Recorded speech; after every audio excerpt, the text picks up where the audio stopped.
আসসালামু আলাইকুম রহমতুল্লাহ। কিসের ভয় আওয়ামী লীগের এত?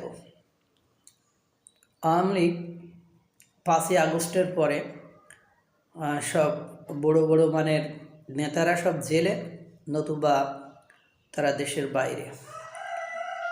হঠাৎ করে ফেব্রুয়ারিতে তাদের ভেরিফাইড ফেসবুক থেকে কিছু কর্মসূচির কথা বলার পরে সরকার, অন্তর্বর্তীকালীন সরকারের প্রেস সচিব যে বক্তব্য দিয়েছেন তা ভয়েরই প্রকাশ বলে আমার মনে হয়। কেননা একটা দেশের যে কোনোভাবেই হোক না কেন, এখনও তো আওয়ামী লীগ দলটি নিষিদ্ধ নয়। আওয়ামী লীগকে তারা স্বৈরাচারী বলছে। কী জন্যে বলছে? যে তারা বিরোধী দলের মত প্রকাশ করতে দেয়নি, তারা বিরোধীদের বিক্ষোভ সমাবেশ এগুলো করতে দেয়নি, তারা বিরোধীদের দমন নিপীড়ন নির্যাতন করেছে, তাদের এগেনস্টে কোনো বক্তব্য বা কথা তুলে ধরতে দেয়নি। এখন ঘটনা হলো, যে কোনোভাবেই হোক না কেন এখনও আওয়ামী লীগ নিষিদ্ধ নয়, তাহলে কিসের ভয়? এবং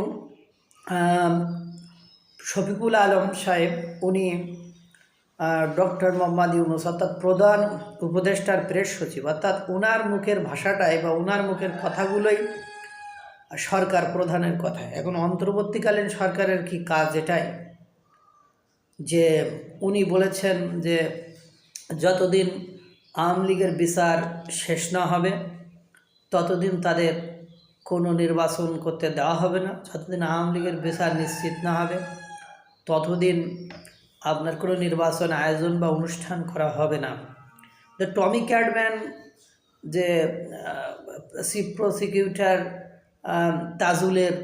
তাজুল ইসলামের যিনি পরামর্শদাতা, উনি বলেছেন যে আন্তর্জাতিক ট্রাইব্যুনালের বিচার ব্যবস্থা একটু জটিল, এতে সময় লাগবে, তাড়াহুড়া করার কোনো সুযোগ নেই। এবং পাশাপাশি আওয়ামী লীগ এর আগে বেশ কিছু কর্মসূচি দিয়েছে, যেমন 10ই নভেম্বর নূর হোসেন দিবস উপলক্ষে, সেখানে তো কী ঘটনা ঘটেছে সেটা আপনারা জানেন। পাশাপাশি আবার এরপরে হরতাল ডাকছিল, সেখানে কিন্তু লোকজন নেই। কিন্তু ফেব্রুয়ারিতে যে ওরা যে বিক্ষোভ সমাবেশ বা বিভিন্ন কর্মসূচির ঘোষণা দিয়েছে, তাতে করে বর্তমান সরকার এত ভয় পাওয়ার কারণ কি? কারণ তারা কি মনে করে যে তারা অবৈধ?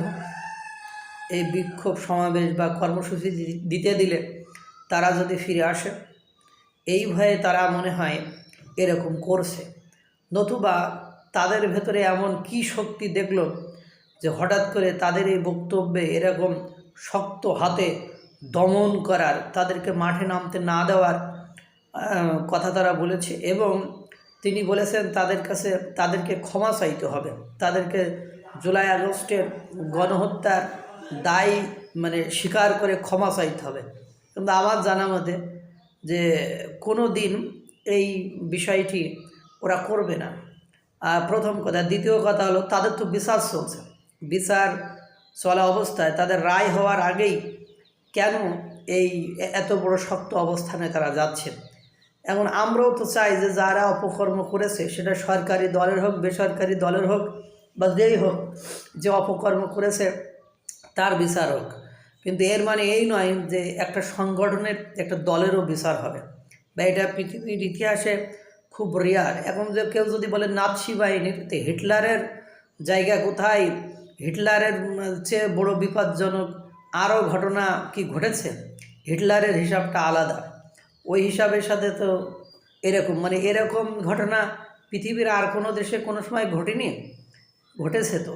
তাহলে এখন ঘটনা হয়েছে, এই বিষয়টি কেন তারা এত ভয় পাচ্ছে?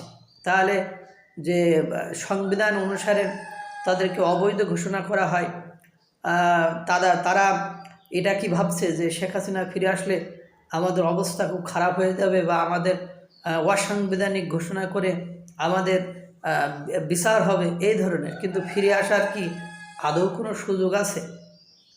আল্লাহই ভালো জানে। কিন্তু বক্তব্য প্রেস সচিবের বক্তব্যগুলো একেবারে একটা সরকারের মানে নিরপেক্ষ অন্তর্বর্তীকালীন সরকারের বক্তব্য নয়, এটা একেবারে এক রাজনৈতিক বক্তব্যের মতো বক্তব্য হয়ে গিয়েছে।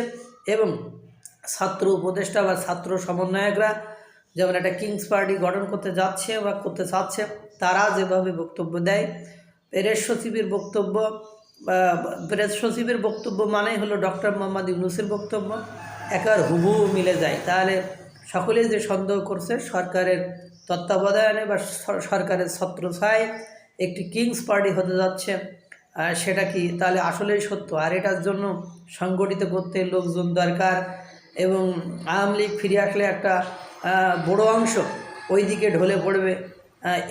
এইসব চিন্তাভাবনা করেই কি তারা এরকম করছে। এবং আওয়ামী লীগকে মোকাবেলা করার মতো ডিফেন্স অন্য কোনো রাজনৈতিক দলের আছে কিনা, বা নতুন কোনো রাজনৈতিক সংগঠনের হবে কিনা, এইসব কথা ভেবেই হয়তো বা ওনারা এরকম করেছে। কিন্তু কথা হলো, স্বৈরাচারের সাথে আমরা কোনো পার্থক্য দেখি না, সবই স্বৈরাচার, কিন্তু ক্ষমতায় থাকার সময় কেউ বলে না, এই জন্য মানুষ বুঝতে পারে না। আল্লাহ তাআলা সকলকে ভালো রাখুক, সুস্থ রাখুক। আসসালামু আলাইকুম ওয়া রাহমাতুল্লাহ।